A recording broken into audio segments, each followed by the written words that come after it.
चलिए रुक करते हैं देवभूमि की बड़ी खबरों की ओर। एनडीए के राष्ट्रपति पद के उम्मीदवार द्रौपदी मुर्मू आज उत्तराखंड दौरे पर हैं। जॉलीग्रांट एयरपोर्ट पहुंची, जिस समय सीएम पुष्कर सिंह धामी ने उनका जोरदार स्वागत किया। बीजेपी के सांसद विधायक इस दौरान एयरपोर्ट पर मौजूद रहे। बीजेपी के कार्यकर्ताओं ने पारंपरिक वेशभूषा में मुर्मू का जोरदार स्वागत किया। जॉलीग्रांट से द्रौपदी मुर्मू का काफिला सीधे सीएम आवास पहुंचा, जहां द्रौपदी मुर्मू सीएम आवास में पार्टी विधायकों और सांसदों से मुलाकात करेंगी आज और वोट की अपील करेंगी। आपको बता दें, जोरदार तैयारियां की गई। ये कि राष्ट्रपति की उम्मीदवार हैं और वो आज यहाँ पर उत्तराखंड के विधायकों से मिलने के लिए यहाँ पर आई हैं और हम भी उनको अपनी शुभकामनाएं देने के लिए यहाँ पर आए। लोगों में बड़ा उत्साह है। एक आदिवासी महिला को और एक बिल्कुल मतलब जो कहना चाहिए कि डाउन टू अर्थ आज राष्ट्रपति बनने जा रहे हैं देश की, तो आम जन जो साधारण व्यक्ति है उसको लगता है कि हाँ, कि भारतीय जनता पार्टी और एनडीए ये जन सामान्य के बारे में भी सोचता है और वो भी राष्ट्रपति जैसी कुर्सी पर पहुंच सकते हैं। ज्यादा जानकारी हमारे संवाददाता सुनील नवप्रभात हमें देंगे। सुनील, तस्वीरें हमने देखी, बहुत ही उत्साह के साथ जोरदार स्वागत किया गया द्रौपदी मुर्मू का। अब बैठक कितने बजे तक होगी जो सांसदों और विधायकों के साथ होनी है?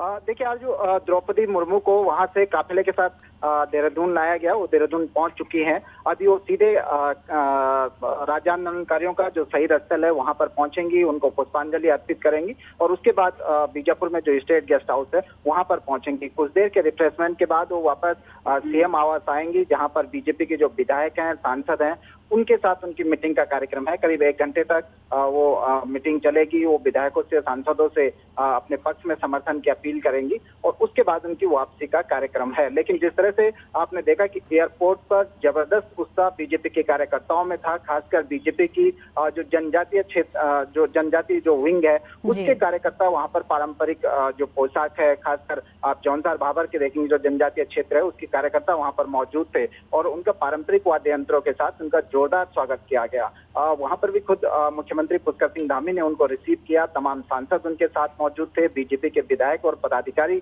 उनके साथ मौजूद थे। तो एक उत्साह का माहौल एयरपोर्ट पर भी देखा गया। जी, शुक्रिया सुनील आपका इस तमाम जानकारी के लिए। जोशीमठ में बद्रीनाथ हाईवे खोल दिया गया। लामबगड़, बिनाकुनी और खचड़ा नाले पर आवाजाही अब शुरू हो चुकी है। वहीं जोशीमठ मार्ग खुलने के बाद अब बद्रीनाथ धाम और हेमकुंड साहिब की यात्रा सुचारू रूप से चल रही है। बीते 2 दिन से बार बार खचड़ा नाले के पास बद्रीनाथ राष्ट्रीय राजमार्ग बाधित हो रहा था। वहीं पांडुकेश्वर और बद्रीनाथ धाम में फंसे हुए यात्री ऋषिकेश के लिए रवाना हो चुके हैं। तस्वीरें आपको दिखा रहे हैं। लगातार बारिश हो रही है पहाड़ों में, जिसके चलते जगह जगह पर सड़क मार्ग बाधित हो जा रहा था और ऐसे में यात्रियों को खासी परेशानी का सामना करना पड़ रहा था। खास तौर पर बद्रीनाथ हाईवे पर ये समस्या आ रही थी, जहां पर एक नाले के पास बार बार ये मार्ग बाधित हो रहा था। जोशीमठ में फूलों की घाटी का रास्ता भी खुल गया है। भारी बारिश की वजह से फूलों की घाटी का रास्ता टूट गया था, जिसे वन विभाग की टीम ने कड़ी मशक्कत के बाद बनाया है। फिलहाल सैलानियों के लिए फूलों की घाटी खुली हुई है और लगातार टूरिस्ट यहां पर पहुंच रहे हैं।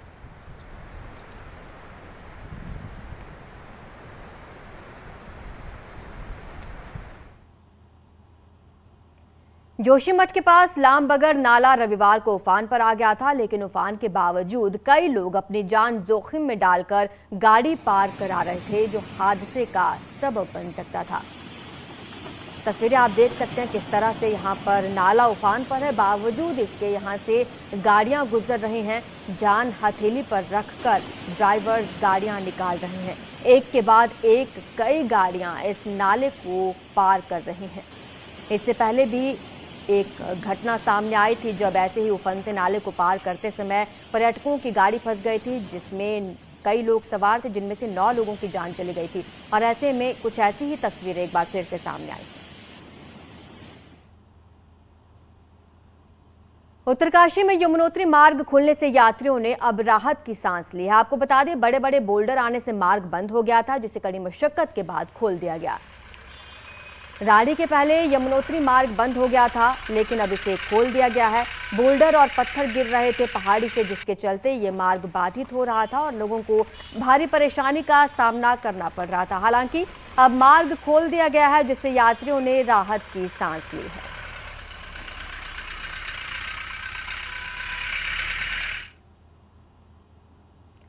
भारी बारिश के बीच केदारनाथ पैदल मार्ग का एक वीडियो सोशल मीडिया पर वायरल हो रहा है, जिसमें आप देख सकते हैं कि केदारनाथ पैदल मार्ग में एक झरने के पास तीर्थयात्री जान जोखिम में डालकर केदारनाथ जा रहे हैं।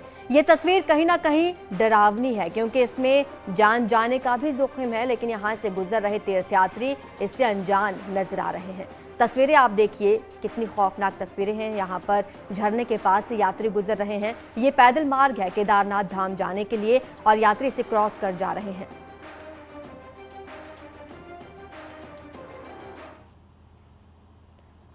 गर्जिया मंदिर के टीले पर खतरे के बादल मंडरा रहे हैं। अक्टूबर 2021 में हुई अतिवृष्टि में ये टीला नाजुक स्थिति में पहुंच गया, जिसके प्रोटेक्शन के लिए बड़े बड़े दावे किए गए, लेकिन काम नहीं हुआ। अब सिंचाई विभाग 13 जुलाई को राज्य तकनीकी सलाहकार समिति की बैठक में इस बजट को पेश करेगा।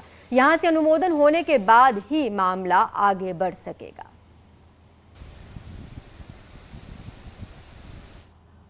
गर्जिया मंदिर जरूर एक नाजुक पॉइंट बन चुका है। पिछली अक्टूबर की बारिश में काफ़ी डैमेज हुआ है उसमें। उसका प्रोटेक्शन वर्क जो नीचे अंडर वाटर था, वो भी जो ब्लॉक्स डाले हुए थे वो भी लॉन्च कर गए हैं। उत्तरकाशी मुख्यालय से लगभग 25 किलोमीटर दूर नौगांव कैलासू गांव में 2 दिन के फुलेरू मेले का बड़े हर्षोल्लास के साथ भव्य आयोजन किया गया। इस उत्सव में नौगांव के सभी लोग बारिश के बावजूद पहुंचे और खूब बढ़ चढ़कर मेले में हिस्सा लिया। 2 दिन के इस मेले के क्षेत्र के इष्ट नाग देवता की पूजा अर्चना की गई। मेले में ग्रामीणों ने जमकर रासू नृत्य किया, अपने पौराणिक गाने को गाते हुए बरसात का स्वागत किया।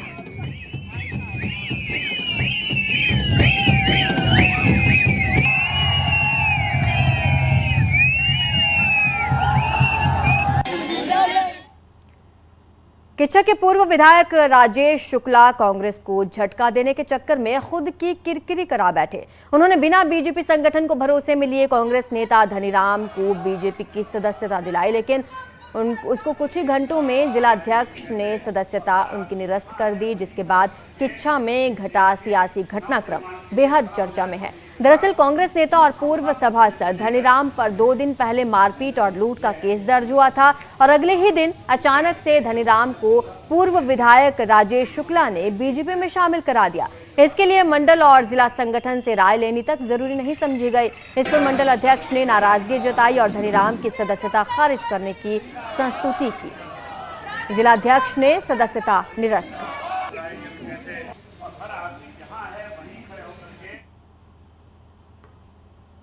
कोटद्वार से दिल्ली के लिए चलने वाली मसूरी एक्सप्रेस को दोबारा शुरू करने की मांग ने जोर पकड़ लिया है। कोरोना काल के दौरान रेलवे की ओर से ट्रेन को बंद कर दिया गया था, जिसके बाद अभी तक ट्रेन को दोबारा शुरू नहीं किया गया। वहीं ट्रेन के ना चलने से कोटद्वार समेत गढ़वाल के व्यापारियों में खास आक्रोश है। हर कोई ट्रेन को चलाने की मांग कर रहा है। वहीं विधानसभा अध्यक्ष रितु खंडूरी ने भी रेल मंत्री को पत्र लिखा, कोटद्वार से चलने वाली ट्रेन को वापस शुरू किए जाने की मांग। वो आवश्यकता है, वो तो आवश्यकता है। अभी तो मैं यहीं हूँ, लेकिन इसके बाद मैं मंत्री जी से भी मिलूंगी और सेक्रेटरी साहब से भी मिलूंगी गवर्नमेंट ऑफ इंडिया के, क्योंकि ये आवश्यकता थी, चलती थी तो फिर बंद क्यों हुई? कोरोना के दौरान चलिए बंद हुई, लेकिन जैसे सब चीज़ें शुरू हुई हैं वैसे ये ट्रेनें भी शुरू होनी चाहिए। उत्तराखंड में सिंगल यूज प्लास्टिक बैन हो चुका है, लेकिन ऋषिकेश में गंगा जल ले जाने के लिए प्लास्टिक के कैंस बिक रहे हैं। 14 जुलाई से शुरू होने वाले कांवड़ यात्रा में इस बार उम्मीद से ज्यादा कांवड़िए पहुंचेंगे। देश में ऐसे में सिंगल यूज प्लास्टिक के इस्तेमाल पर जब रोक लगाई गई है तो रोक लगाना किसी चुनौती से कम नहीं है, क्योंकि ऋषिकेश में प्लास्टिक कैन अभी भी बिक रहे हैं।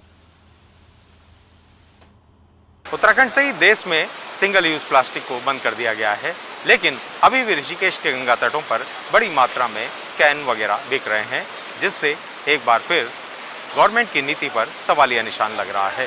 ऋषिकेश से आशीष डोभाल, न्यूज़ 18। अब कांवड़ यात्रा के दौरान आपराधिक घटनाओं पर अंकुश लगाना भी पुलिस के लिए एक बड़ी चुनौती है, क्योंकि कुछ आपराधिक किस्म के लोग कांवड़ियों के भेष में आकर घटनाओं को अंजाम देते हैं और फरार हो जाते हैं। इसलिए पुलिस को पहचान करना और घटनाओं का अनावरण करना मुश्किल हो जाता है। अब पुलिस ने कांवड़ के दौरान रात्रि गश्त बढ़ाने का फैसला लिया है। वहीं सेंसिटिव क्षेत्रों में भी वॉच टावर से निगरानी रखी जाएगी।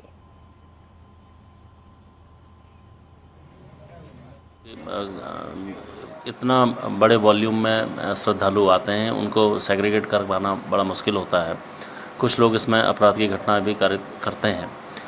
खासकर उस समय रात्रि जो हमारी गश्त है उसको हम लोगों के द्वारा थोड़ा और बढ़ाने की ज़रूरत है और उस पर हम लोग वर्क भी कर रहे हैं। नैनीताल में शत्रु संपत्ति मेट्रोपोल की जमीन से कब्जा हटाने को लेकर नैनीताल जिला प्रशासन ने प्लान तैयार कर लिया है। हाईकोर्ट से अवैध अतिक्रमणकारियों को कोई राहत नहीं मिलने के बाद जिला प्रशासन ने चिन्हित 130 से ज्यादा भवन स्वामियों को नोटिस दे दिया है। इन सभी को खुद ही जमीन खाली करने का आदेश दिया गया। साथ ही जिला प्रशासन ने कहा कि बरसात के बाद इन सभी से कब्जा खाली किया जाए। नोटिस वगैरह इश्यू कर दिए हैं। अब देखते हैं बरसात के बाद जब हमें लगेगा कि लोगों को जब हम हटाएंगे तो ऐसे बरसात के समय में हटाएं ना हटाएं उसको में भी सोचने की जरूरत है। हरिद्वार में रविवार को शुरू हुई inter district PAC police swimming event में प्रदेश भर से आए 300 से ज्यादा स्विमर हिस्सा ले रहे हैं। कुल 16 टीमें हैं। इनमें बनते खिलाड़ी मंगलवार तक चलने वाली अलग अलग प्रतिस्पर्धाओं में भागीदारी करेंगे। प्रतियोगिता का उद्घाटन पुलिस महानिरीक्षक पूरन रावत ने किया। इस मौके पर पीएसी 40वीं वाहिनी के कमांडेंट मदन पाल मौजूद रहे। अलग अलग इवेंट के क्रम में 1500 मीटर फ्री स्टाइल प्रतियोगिता मुख्य आरक्षी मनेंद्र कुमार 40वीं वाहिनी के नाम रहे। पहाड़ अपनी परंपरा और रीति रिवाज के लिए देश ही नहीं दुनिया में मशहूर हैं। ऐसी ही एक यात्रा है नंदा सुनंदा की, जिसमें पहाड़ के लोग अपनी कुलदेवी की पूजा कर उसे मायके से ससुराल विदा करते हैं।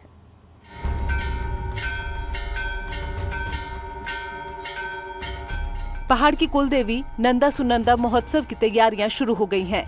नैनीताल में इस बार नंदा महोत्सव 1 सितंबर से शुरू होगा, जो 7 सितंबर तक चलेगा। इस दौरान कदली यानी कि केले का पेड़ लाने के बाद मूर्ति निर्माण किया जाएगा और अष्टमी के दिन मूर्ति में प्राण प्रतिष्ठा के बाद आम भक्तों के दर्शनों के लिए खोल दिया जाएगा।